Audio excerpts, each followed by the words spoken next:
Assalamualaikum warahmatullahi wabarakatuh. Saya Arif Ubaidillah dari SMK Islam Al-Hikmah 2 Walahan Jepara, mahasiswa PPG dalam jabatan kategori 2 LPTK Universitas Negeri Surabaya. Pada hari ini, tanggal 13 Desember 2022, saya akan melaksanakan pengambilan video pembelajaran untuk uji kinerja. Silakan menyaksikan.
Pembelajaran pagi hari ini. Bismillahirrahmanirrahim. Assalamualaikum warahmatullahi wabarakatuh. Waalaikumsalam warahmatullahi wabarakatuh. Alhamdulillah, di pagi hari ini pagi yang cerah sekali karena kemarin sempat hujan lebat, angin kencang ya. Nah, sebelum kita mulai pembelajaran pagi hari ini, silahkan untuk ketua kelas bisa memimpin doa terlebih dahulu. Silakan. A'udzu billahi minasy syaithanir rajim. Bismillahirrahmanirrahim. Alhamdulillahi rabbil alamin. Ar-Rahmanir-Rahim. Maliki yaumiddin. Iyyaka na'budu wa iyyaka nasta'in. Oke, semoga dengan doa tersebut materi yang Bapak sampaikan nanti bisa kalian cerna dengan maksimal. Amin ya rabbal alamin. Selanjutnya Bapak absen terlebih dahulu ya. Seperti biasa, kalau Bapak panggil namanya silakan angkat tangan bilang hadir. Itu. Kelas 12 AKL 1. Oke. Adinda Gita Cahyani. Oke. Afriza Afriana. Alfisroh. Ani Farida. Hadir. Ani Selviana. Anissa Yulandari. Ini dia Ayu Permatasari. Wah, mantap, berangkat semua ya. Nah, ini harinya sangat cerah. Nggak ada alasan untuk kalian tidak berangkat ya. Karena menuntut ilmu itu pahalanya banyak sekali dan wajib hukumnya buat kalian. Oke. Yes.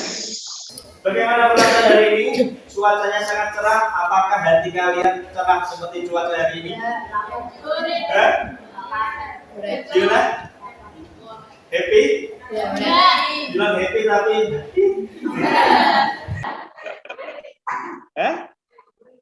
hungry, lapar. Saya juga belum sarapan pagi ini tadi. Ya, tapi tidak menutup semangat kalian ya kan untuk melanjutkan pembelajaran selanjutnya. Itu ya. Oke, seperti biasa, yel-yel selalu kita kumandangkan yel SMK Islam Al-Hikmah 2 Walahan. Yuk bareng-bareng semuanya yang semangat loh ya. Nanti kalau yel-yelnya semangat, nanti pembelajarannya juga insya Allah semangat. Oke ya. Kita mulai bareng-bareng, kita yel-yel SMK. 1, 2, 3. SMK. Iya. SMK. Istimewa. Ini ada motivasi untuk kalian ya. Bisa kalian lihat tampilan di depan ini ya. Nah, kelihatan kan? Nah, itu ada suatu anak tangga yang tangga paling atas itu sukses ya. Sukses. Kira-kira kalian bisa mengartikan gambar tersebut nggak? Bisa nggak? Yang namanya kesuksesan itu bertahap, selangkah demi selangkah, step demi step. Ya, tidak ada orang sukses itu lahir langsung sukses, tidak ada. Ya, jadi kalian harus mencoba langkah demi langkah. Yang awalnya tidak mau, terus ada keinginan untuk melakukan, ya, terus mencoba melangkahkan kaki kalian selangkah itu sangat bermakna ya. Kalau kalian hanya diam saja, kalian akan kemana-mana. Tapi kalau kalian berani melangkah, insya Allah nanti akan sampai di puncak kesuksesan. Gitu ya? Oke. Masih ingat kan pembelajaran kita sebelumnya? Saya Pak. Oke, Afriza, boleh. Silakan. Pertemuan kemarin kita mempelajari tentang pengeluaran aset tetap untuk pemeliharaan dan pengembangan aset tetap. Pembelajaran terakhir kita belajar tentang pengeluaran aset tetap ya.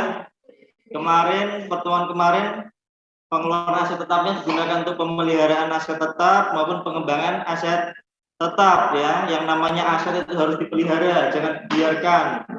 Kalau kalian punya motor ya dirawat, dipelihara, diganti oli, diservis, atau kalau ada lampu yang mati, lampunya diganti, itu ya, direparasi.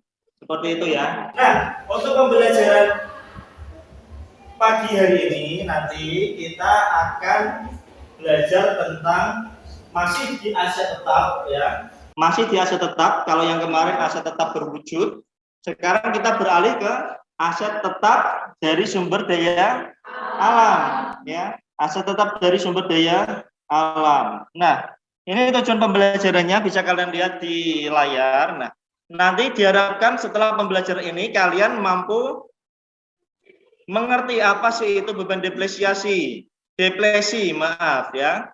Kemudian bagaimana melakukan perhitungan depresi, ya. Kemudian mengetahui apa sih itu aset tetap dari sumber daya alam. Nah, itu harapannya nanti kalian bisa memahami itu semua. Itu ya. Nah, sebelum Bapak sampaikan materinya, ini ada post test buat kalian ya. Fungsinya adalah untuk mengetahui seberapa tahunya kalian tentang materi ini sebelum Bapak menyampaikan materi. Ya, mungkin kalian sudah pernah baca-baca dari internet atau dari buku, handout. Nah, silakan nanti dikerjakan melalui quizzes ya. Ini coba. Nah, linknya sudah Bapak share melalui grup WA. Silakan coba kalian masuk ke quizzesnya, tampilan quizzes. Nah, oke, Bapak tunggu yuk. Nah, nanti akan tampil nilai.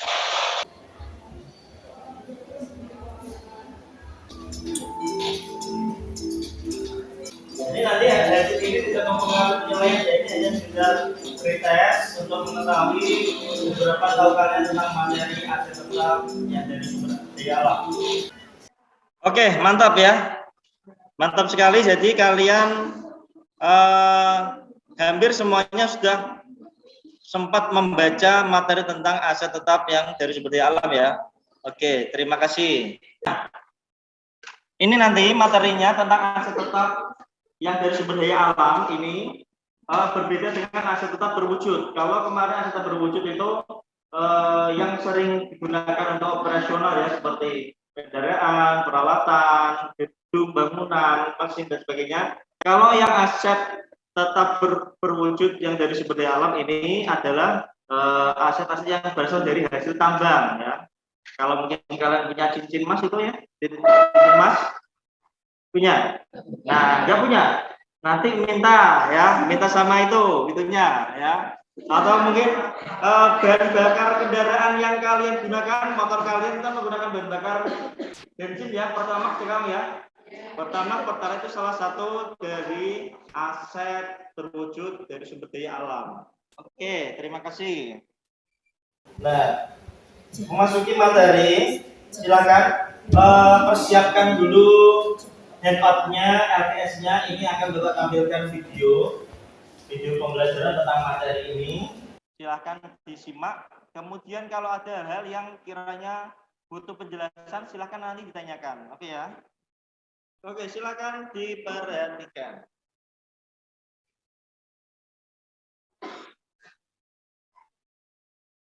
Nah, jadi sumber daya alam ini yang digunakan dalam kegiatan produksi berupa tambang yang terdapat di dalam tanah. Contohnya tadi minyak, batu bara, kemudian ada emas, berlian, permata itu ya, yang ada di dalam tanah.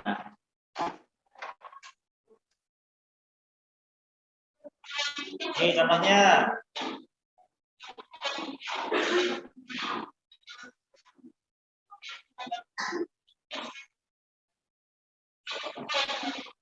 Ini karakteristiknya.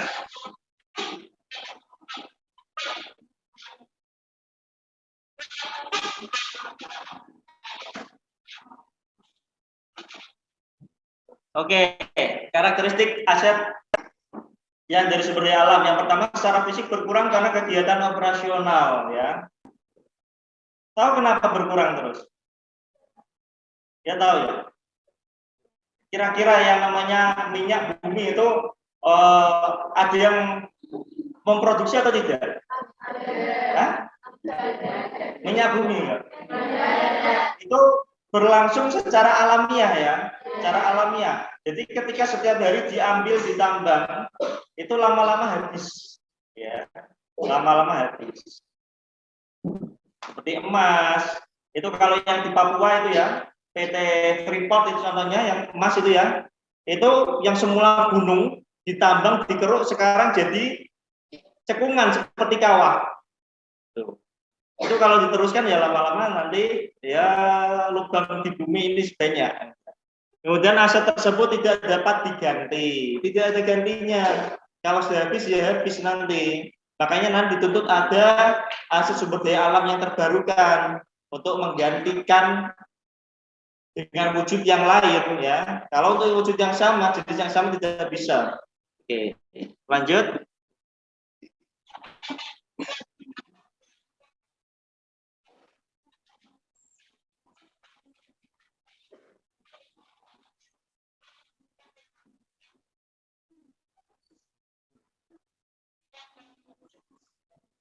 Nah, terkait harga perolehannya, ini hampir mirip seperti harga perolehan aset tetap berwujud ya. Harga tunai atau harga pasar aset yang diserahkan atau diperoleh tergantung mana yang lebih rendah untuk mendapatkan sumber daya alam dan menyiapkan sesuai dengan maksud pemilikan aset tersebut. Ini masih ada lanjutannya. Nah, ini penentuan harga perolehannya.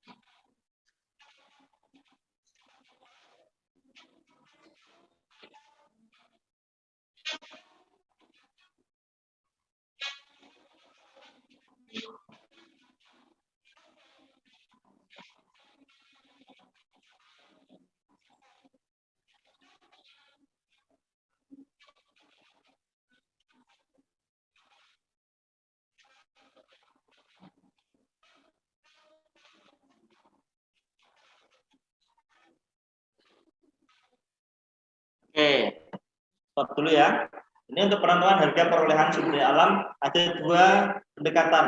Yang pertama pendekatan harga perolehan penuh, kemudian yang kedua adalah pendekatan usaha yang berhasil. Ini jelas sekali kalau kalian pahami catatannya tulisannya ya. Kalau yang penuh itu harga perolehan dihitung dengan mengkapitalisasi seluruhnya di kapital di seluruh biaya eksplorasi baik yang berhasil maupun tidak berhasil.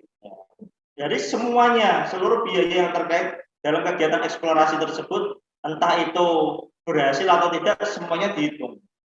Beda kalau yang pendekatan usaha berhasil, ini hanya yang berhasil saja. Contohnya itu ada. Jika 50 kali penggalian sumur terdapat satu sumur yang berhasil, maka tidaklah logis apabila pengeluaran untuk 49 sumur yang tidak berhasil harus diperhitungkan. Jadi kalau yang penuh, misal galinya 50 hanya berhasil satu, ya yang 50 dihitung semua. Sebaliknya kalau yang pendekatan usaha berhasil, misal jalurnya 50, yang berhasil 1, yang dihitung hanya 1 saja. Itu ya, terkait materi aset tetap berwujud. Ada pengertiannya, pengertian aset tetap berwujud dari sumber daya alam, kemudian contoh-contohnya apa saja tadi ya, yang berasal dari bahan tambang. Ada minyak bumi, kemudian biji besi, kemudian apalagi tadi emas, mineral dan lain-lain. Kemudian juga kalian menemukan istilah baru, yaitu depresi.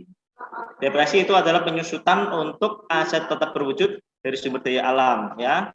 Mungkin ada yang mau bertanya? Oke, silakan berdiri. Erina ya. Oke, Erina. Nanti di video kan disampaikan bahwa aset sumber daya alam itu tidak bisa diperbarui.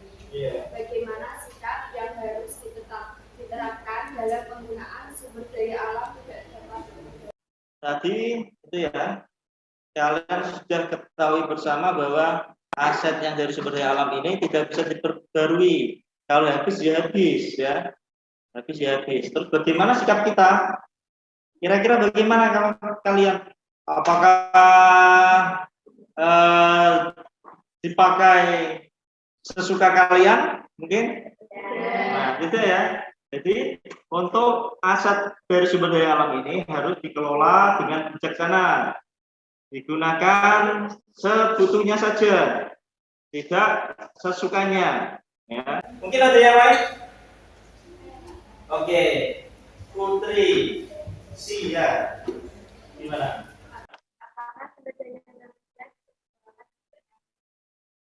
Sumber daya manusia bisa digolongkan sebagai aset? Mungkin kamu berpikirnya, oh ada sumber daya alam tergolong aset. Apakah sumber daya manusia tergolong aset? Kira-kira gimana? Sumber daya manusia ini menurut saya juga tergolong aset yang paling penting, ya, paling penting karena semua operasi perusahaan itu ya bergantung juga terhadap manusianya. Oke, mungkin yang lain ada lagi? Oke, siapa namamu? Oke, boleh, silakan. Loh, depresiasi sama depresi, tanya perbedaannya. Kamu tadi ngantuk ya? Tadi kan ada, ya, ngantuk kamu tadi. Ya, depresiasi itu tadi kan untuk aset tetap berwujud, ya, seperti kendaraan, gedung, kemudian mesin, peralatan sebagainya. Kalau depresi itu khusus untuk yang dari sumber daya alam, ya, itu saja perbedaannya. Nanti kalau ada aset tetap tidak berwujud, istilahnya beda lagi. Ini tak kasih tahu, tak kasih bocoran. Kalau yang aset tetap tidak berwujud, penyusutannya namanya istilahnya adalah amortisasi. Beda-beda, ya. Ada depresiasi, depresi, amortisasi. Silakan berkelompok menjadi 5 kelompok seperti biasa. Nanti silakan saling bertanya, saling memberitahu, saling memberikan pengalaman. Kalau bingung, silakan bertanya kepada saya. Oke. Nanti untuk tugas ini akan dipresentasikan di depan. Langsung saja. Silakan. Semuanya dikerjakan nanti.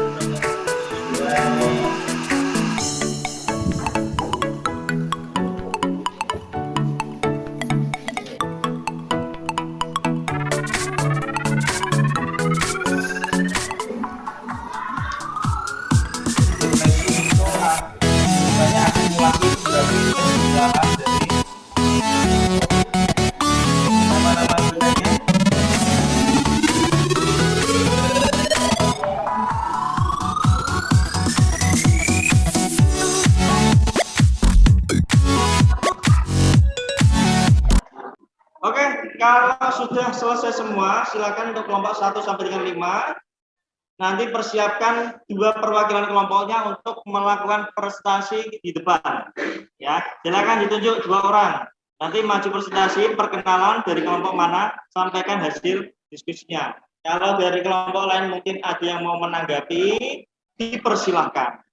Oke, siap ya? Oke. Mungkin kursinya bisa dihadapkan ke depan lagi. Kelompok berapa ini? Ini bulan apa ini? Bulan 11. Berarti 1 tambah 1 sama dengan 2. Kelompoknya ada 5. 2 dikurangi 5 berapa? 3. 2 dikurangi 5 sama dengan? Negatif 3. Berarti yang maju kelompok 3. Angkanya 3. Oke, silakan kelompok 3 maju. Kasih siapa kelompok 3? Assalamualaikum warahmatullahi wabarakatuh. Waalaikumsalam warahmatullahi wabarakatuh. Kami dari kelompok 3 Kelompok 3. ingin mempresentasikan dari hasil jawaban kami. Nama yang maksud. Perkenalkan, nama saya Emina Bella. Saya Jumi Arif Mandiri. Oke, silakan. Sebutkan dua pendekatan untuk menentukan harga perolehan aset sumber daya alam. Yang pertama, pendekatan harga perolehan gunung atau purpos makmur. Dalam pendekatan ini, harga perolehan dihitung dengan mengapitalisasi seluruh biaya eksplorasi, baik yang berhasil maupun yang tidak berhasil. Kemudian, harga perolehan tersebut akan diatur secara bertahap menjadi biaya selama masa produktif seumur minyak yang berhasil. Pendekatan saya berhasil successful outbound capital. Pendekatan ini untuk adanya mendapat para ahli yang menyarankan adanya pengelolaan koordinasi untuk berhasil saja yang dikapitalisasi. Ya, sudah.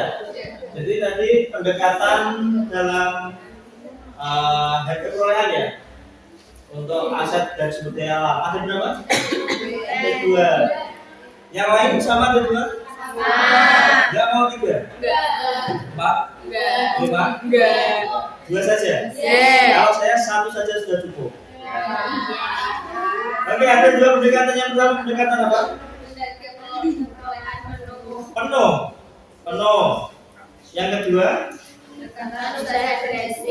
Bedanya apa? Kelompok 3 ya, bedanya apa? Cara umum perbedaan utamanya di mana?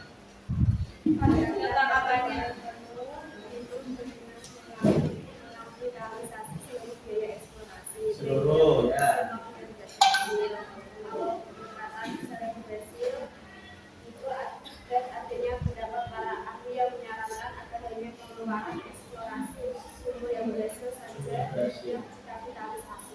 Berarti kalau yang penuh itu seluruhnya dihitung, gitu. Terus yang successful, yang berhasil itu hanya proses yang berhasil saja. Itu ya. Kalau yang lain, jadi perbedaannya itu sangat mendasar sekali. Kalau yang pendekatan penuh itu seluruh biaya, entah itu berhasil maupun tidak, semuanya dihitung, dikapitalisasi. Kalau yang berhasil, pendekatan yang berdasar successful, ini hanya proses yang berhasil saja. Tadi sudah dicontohkan, kalau misalkan penggaliannya 50 kali, tapi yang berhasil hanya 1, berarti kalau yang pendekatan yang berhasil successful itu hanya 1 yang dihitung. Kalau yang pendekatan penuh, semuanya dihitung. Oke, gitu. Terima kasih untuk kelompok 3. Silakan kembali ke tempat. Kasih aplaus untuk kelompok 3. Kelompok kami, wassalamualaikum warahmatullahi wabarakatuh. Waalaikumsalam warahmatullahi wabarakatuh. Masih ada 3 kelompok. Tadi kelompok yang pertama maju kelompok berapa? 4. Terus yang kedua kelompok 4 dikurangi 3 sama dengan 1. Sekarang kelompok 1 silakan maju.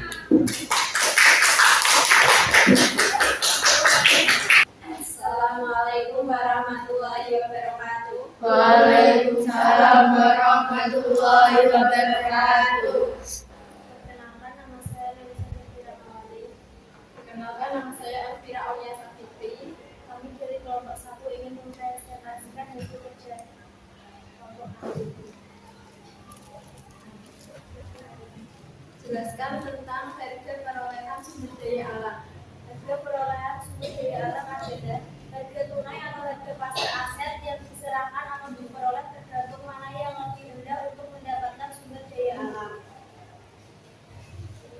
saja. Harga perolehan dari sumber daya alam adalah harga yang tunai atau harga pasar aset yang diserahkan atau memperoleh tergantung mana yang lebih rendah untuk mendapatkan sumber daya alam. Oke, jadi diambil yang paling rendah ya, harga pasar atau harga tunai. Mungkin dari kelompok lain ada yang mau menanggapi? Ini harga pasar sekarang harga emas naik Pak. Kemarin calon saya mau beli emas mahal. Pengaruh nggak itu? Ya? Ya saya mau diikat-ikat itu ya. Ya pengaruh ya, bukan itu ya maksudnya ya. Mau berdiri terus nggak apa-apa. Oke, kelompok lain mungkin ada jawaban lain, silakan. Sama. Oke. Kalau sama, silakan kembali untuk kelompok 1, kasih plus untuk kelompok 1.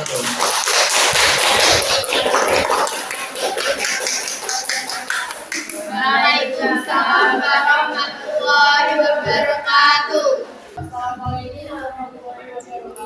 Waalaikumsalam warahmatullahi wabarakatuh. Nama saya Ibu Heriati dan teman saya Faiza. Di sini kami akan mempresentasikan diskusi kami. Bagaimana perhitungan berdasarkan dari perolehan negara yang berolah full cost adalah pendekatan yang biasanya digunakan dalam penggunaan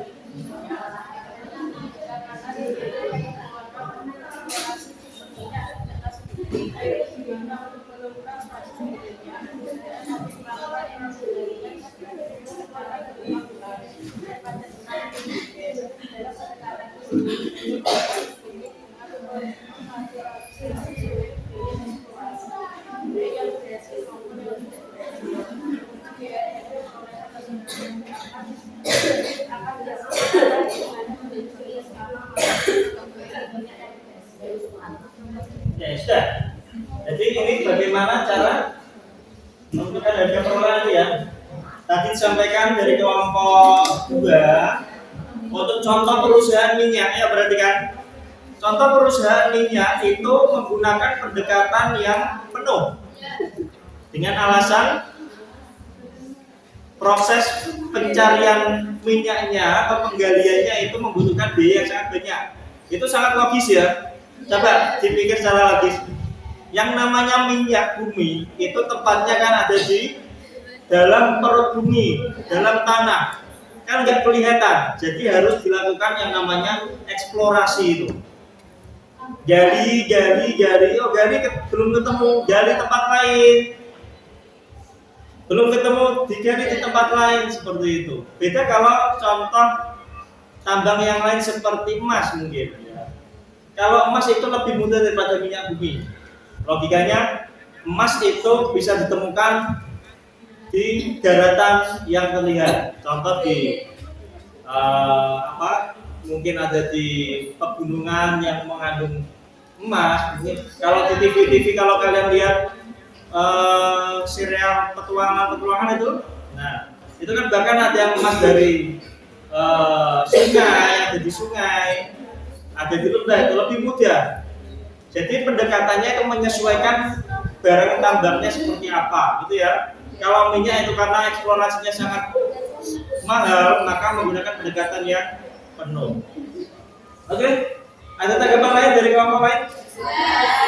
Oke, silakan kembali ke tempat untuk kelompok 2, kasih applause untuk kelompok 2.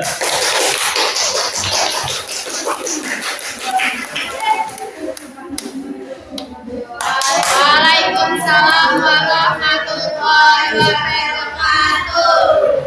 Untuk hasil diskusinya silakan dirapikan. Silakan dikumpulkan ke depan.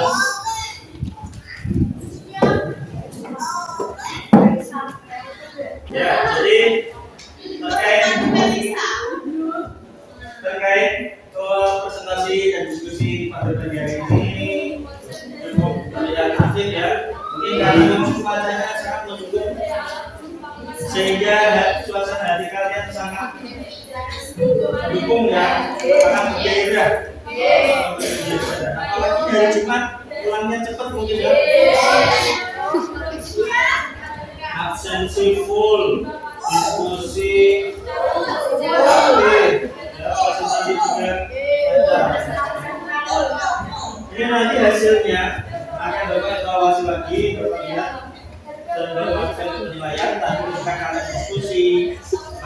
keselamatan yang presentasi itu siapa? Sudah Bapak tandai untuk menjadi penilaian akibat. Nah, dari diskusi nanti masuk ke penilaian pengetahuan. Oke, selanjutnya mungkin dari hasil diskusi tadi, dari presentasi juga ada yang mau memberikan kesimpulan, silakan. Yang mau tanpa saya tunjuk, kamu terus. Tidak, silakan. Oke. Ya, no, sambil terbang mulai yang lain. Silakan. Yang lain menyimak, mungkin kalau ada yang kurang nanti bisa tambahkan.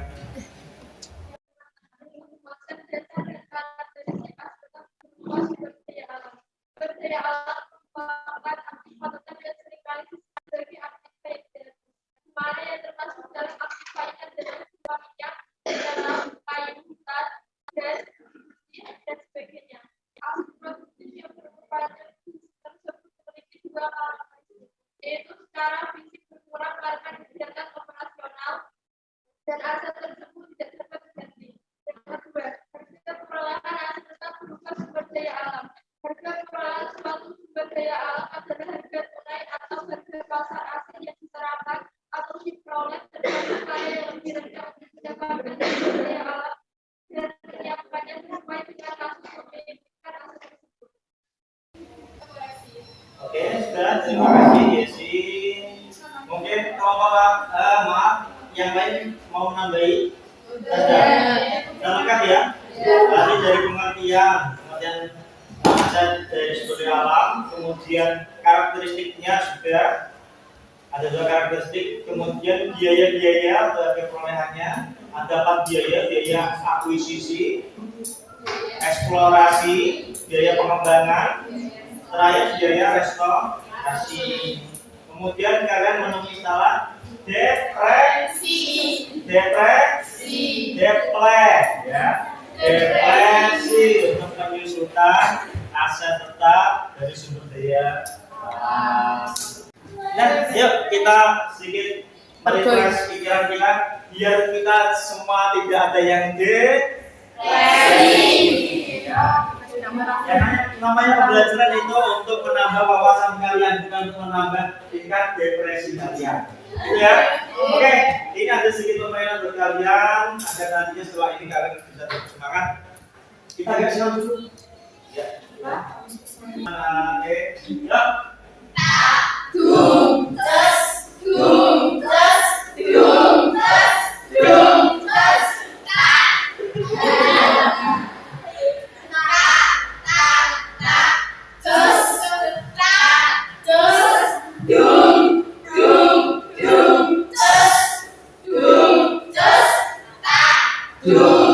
Lebih cepat ya.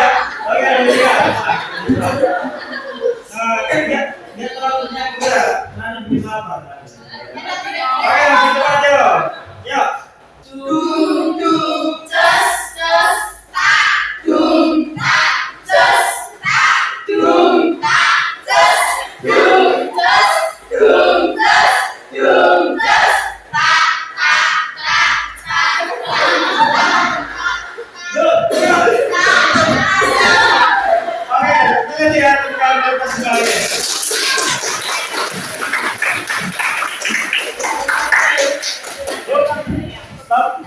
Terakhir, karena nanti sudah kita main-main, nanti setelah ini pelajaran masih ada akuntansi ya setelah ini ya.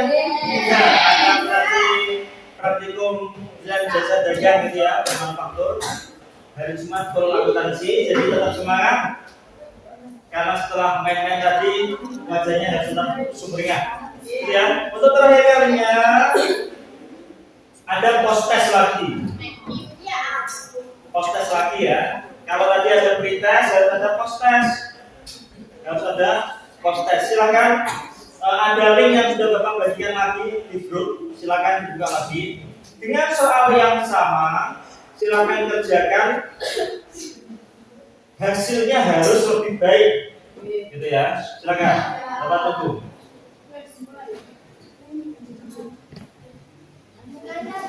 Ya, yang terbaru tadi dengan soal yang sama. Linknya tadi sudah saya kirim.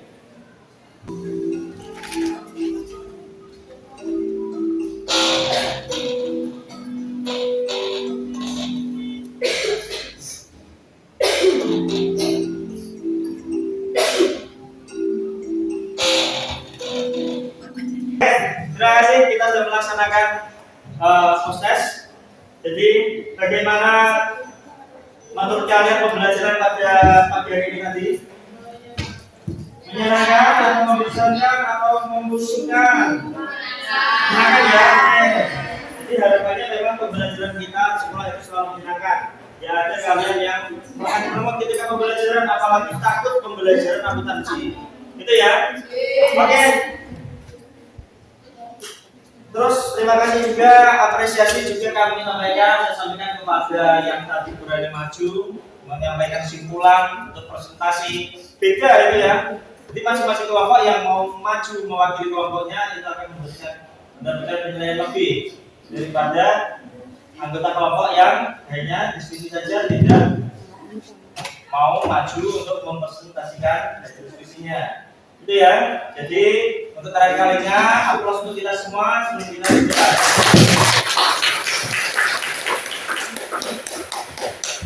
Oke, untuk mengakhiri pembelajaran pada pagi hari ini silakan untuk kelas bisa memimpin berdoa. A'udzu billahi minasyaitonir rajim. Bismillahirrahmanirrahim.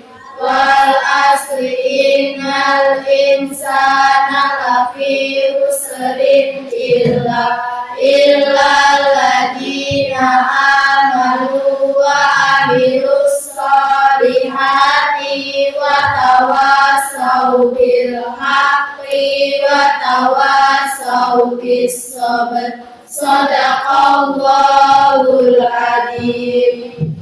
Doa selesai, beri salam. Assalamualaikum warahmatullahi wabarakatuh. Waalaikumsalam warahmatullahi wabarakatuh. Silakan persiapan pembelajaran selanjutnya. Terima kasih.